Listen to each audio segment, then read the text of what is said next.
250 लाख रुपए रिश्वत के मामले में सीबीआई की विशेष टीम ने 7 अधिकारियों समेत 2 बड़े कमिश्नर लेवल के अधिकारियों को गिरफ्तार किया है। और जैसे ही कमिश्नर लेवल के अधिकारियों की गिरफ्तारी की सूचना मिली तो पूरे विभाग में हड़कंप मच गया। और ये घटना, ये कहानी सोशल मीडिया के माध्यम से जगह जगह सुर्खियां बटोर रही है। हर कोई व्यक्ति सख्ते में है, हर कोई व्यक्ति जानना चाहता है, सुनना चाहता है कि आखिरकार कैसे कमिश्नर लेवल के 2 बड़े अधिकारियों पर इतनी बड़ी कार्रवाई अमल में लाई गई। दोस्तों, क्या है पूरा मामला, क्या है पूरी कहानी, जानने के लिए मेरे साथ जुड़े रहिएगा वीडियो के अंत तक। और कहानी घटना की शुरुआत करूं उससे पहले की तरह एक अपील कि नए हैं तो सब्सक्राइब कर लेना, बेल आइकन को दबा करके ऑल पर क्लिक कर लेना, ताकि कोई भी घटना कहानी हम आप लोगों के लिए लेकर आए उसका सबसे पहले नोटिफिकेशन आपको मिले। दोस्तों, इस पूरी घटना कहानी को जानने से पहले आपको मैं लेकर चलूंगा महाराष्ट्र के गोरेगांव इलाके में। दरअसल गोरेगांव इलाके में दीपक नाम के एक व्यक्ति की फार्मा कंपनी का प्लांट है और उस फार्मा कंपनी के प्लांट की बदौलत दीपक ने काफी अच्छा खासा एम्पायर खड़ा कर लिया। दीपक बहुत खुशहाल जिंदगी जी रहा था, लेकिन अचानक से एक दिन इनकम टैक्स के तेज तर्रार अफसरों की टीम वहां पर दबिश दे डाली। जब अफसरों ने पूछताछ करना शुरू किया तो दीपक नाम का वो बिजनेसमैन गिड़गिड़ाने लगा और प्यार से बोला कि साहब जी, आखिरकार हुआ क्या है।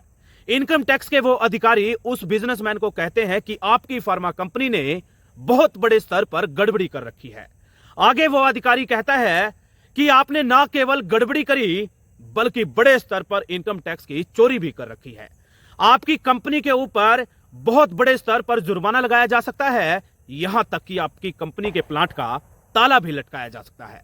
दोस्तों, जब इस तरीके की बातें वो अधिकारी बिजनेसमैन के साथ कर रहा था तो वो बिजनेसमैन डर गया, सहम गया और हाथ जोड़कर बोला कि बाबूजी मुझे बचा लो, मेरा सब कुछ तबाह हो जाएगा, इसी कंपनी के बदौलत मेरा सब कुछ है। दोस्तों, वो तमाम अधिकारी उस बिजनेसमैन को अपने साथ बैठाकर अपने ऑफिस ले आए और ऑफिस में ले आकर अपने टेबल पर आमने सामने बैठकर उसके साथ डील करने लगे। वो तमाम अधिकारी बोलते हैं कि हमें 80 लाख रुपए दे दो, तुम्हारे ऊपर रजिस्टर्ड तमाम वो केस को रफा दफा कर दिया जाएगा। दोस्तों, जब इस तरीके की बातें वो फार्मा कंपनी का मालिक सुनता है तो वो कहता है कि साहब जी, पैसे तो मैं आपको दे दूंगा, लेकिन इतने बड़े पैसे का इंतजाम इतने कम समय में भला मैं कैसे कर सकता हूं। जब और आगे बात बढ़ी तो तमाम अधिकारी 80 लाख से 60 लाख रुपए पे आ गए। दोस्तों, उस बिजनेसमैन ने उसी दिन तमाम अधिकारियों को 30 लाख रुपए नगद दे दिए और बाकी के बचे हुए 30 लाख रुपए 1-2 दिन में देने बारे करार किया गया। दोस्तों, जैसे ही वो बिजनेसमैन वहां से रिहा होकर सीधा अपने घर पहुंचा और रोते बिलखते तमाम पारिवारिक लोगों के साथ अपनी बात रखी। दोस्तों, आखिरकार ये फैसला लिया गया कि वो बिजनेसमैन और उसके पारिवारिक लोग तमाम अधिकारियों को लिखित में शिकायत देंगे। और ये वो बात बार बार कह रहे थे कि जब हमारे साथ इन लोगों ने ऐसा बर्ताव किया तो गरीब मजदूर के साथ ये लोग कैसा व्यवहार करते होंगे। दोस्तों, आखिरकार उस बिजनेसमैन ने लिखित में सीबीआई के बड़े वरिष्ठ अधिकारियों के समक्ष पेश होकर शिकायत दे दी। और दोस्तों, जैसे ही सूचना मिली सीबीआई के वरिष्ठ अधिकारी हरकत में आ गए और तमाम टीमों को मौके पर तैनात कर दिया। दोस्तों, जैसे ही वो बिजनेसमैन कहता है कि साहब जी, मुझे 30 लाख रुपए उन लोगों को और देने हैं, और सीबीआई की टीम ने अपना जाल बिछा दिया और बताए गए समय पर जैसे ही वो बिजनेसमैन 30 लाख रुपए लेकर के सीए के पास पहुंचा तो अभिषेक नाम के सीए को रंगे हाथों सीबीआई की टीम ने गिरफ्तार कर लिया।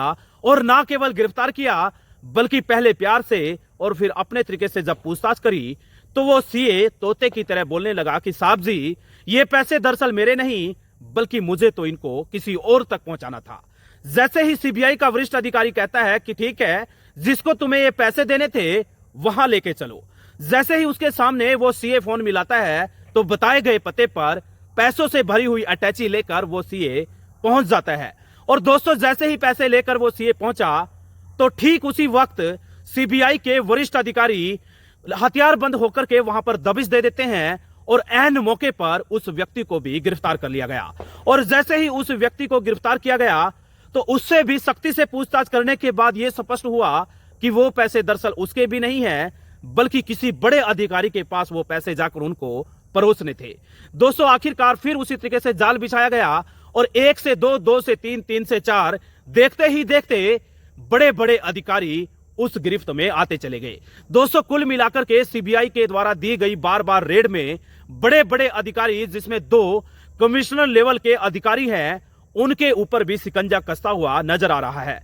दोस्तों, जैसे ही यह सूचना मिलती है कि कमिश्नर लेवल के 2 बड़े अधिकारी 50 से 60 लाख रुपए की रिश्वत के मामले में गिरफ्तार हुए हैं, यह मामला न केवल विभाग में आग की तरह फैला, बल्कि देश दुनिया में यह मामला, यह घटना कहानी खूब ज्यादा सुर्खियां बटोर रही है। हर व्यक्ति गांव गली मोहल्ले में बैठकर तरह तरह की प्रतिक्रियाएं दे रहे हैं। लोगों का तो बस यही कहना है कि जब बड़े स्तर के अधिकारी इस तरीके के जघन्य अपराधों में संलिप्त हैं, तो गरीब मजदूर से, अपराधियों से, क्रिमिनल से क्या उम्मीद करेंगे, क्या उपेक्षा करेंगे।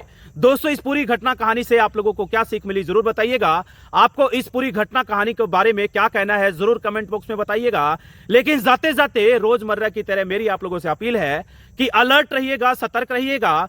कहीं ऐसा ना हो इंसान रूपी मुखौटा पहनकर बहरूपिये आपके इर्द गिर्द किसी बड़ी घटना कहानी को अंजाम दे दें, आपको कानों कान खबर भी नहीं लगे, और दोस्तों आप भी उस घटना कहानी का हिस्सा बन जाएं। तो सतर्क रहिएगा, अलर्ट रहिएगा, क्योंकि सतर्क और अलर्ट रहने में आप लोगों का बचाव है, सतर्क और अलर्ट रहने में ही आप लोगों की भलाई है। दोस्तों, मुझे दीजिएगा विदाई, मुझे दीजिएगा इजाजत। फिर हाजिर होऊंगा इसी तरीके के एक और क्राइम एपिसोड के साथ। तब तक अपना ध्यान रखिएगा, बहुत सारा अपना ख्याल रखिएगा। और जाते जाते हाथ जोड़कर एक अपील और करूंगा कि यदि आप लोगों को हमारी ये वीडियो देखना और सुनना अच्छा लगता है, तो और लोगों के साथ भी तमाम सोशल मीडिया चैनल्स, चाहे वो फेसबुक हो, चाहे वो व्हाट्सएप हो, चाहे वो इंस्टा हो, चाहे वो एक्स हो, तमाम सोशल मीडिया चैनल्स पर जरूर शेयर करिएगा, क्योंकि आपका शेयर करना, लाइक और सब्सक्राइब करना मुझे लगातार हिम्मत देगा। यूं ही आप लोगों को जागरूक करता रहूंगा, यूं ही आप लोगों को अलर्ट करता रहूंगा। बहुत बहुत शुक्रिया, धन्यवाद, आभार।